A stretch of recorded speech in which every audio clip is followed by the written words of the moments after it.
Russia నుంచి చమురు కొనుగోళ్లు ఆపేస్తామని భారత్ హామీ ఇచ్చిందంటూ అమెరికా అధ్యక్షుడు డొనాల్డ్ ట్రంప్ చేసిన వ్యాఖ్యలకు కేంద్రం కౌంటర్ ఇచ్చింది.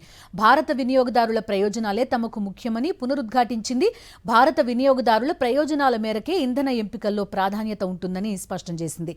తమ దిగుమతి విధానాలు ఇందుకు అనుగుణంగానే ఉంటాయని పేర్కొంది. స్థిరమైన ఇంధన ధరలు, సురక్షితమైన సరఫరాను నిర్ధారించడమే తమ లక్ష్యాలని ప్రకటనలో పేర్కొన్నారు భారత విదేశాంగ శాఖ అధికార ప్రతినిధి రణ్ధీర్ జైస్వాల్.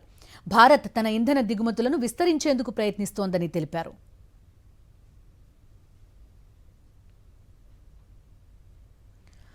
ఇకపై రష్యా నుంచి భారత్ చమురు కొనుగోలు ఆపేస్తుందని ప్రధాని మోదీ తనకు హామీ ఇచ్చినట్టుగా చెప్పారు ట్రంప్.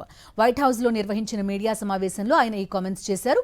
యుక్రెయిన్ యుద్ధానికి సంబంధించి రష్యాను ఒంటరి చేయడంలో ఇదొక కీలక అడుగుగా అభివర్ణించారు. రష్యా నుంచి భారత్ చమురును దిగుమతి చేసుకోవడంపై ప్రధాని మోదీ ఆందోళన వ్యక్తం చేసినట్టుగా వెల్లడించారు. దీనికి భారత విదేశాంగ శాఖ కౌంటర్ ఇచ్చింది.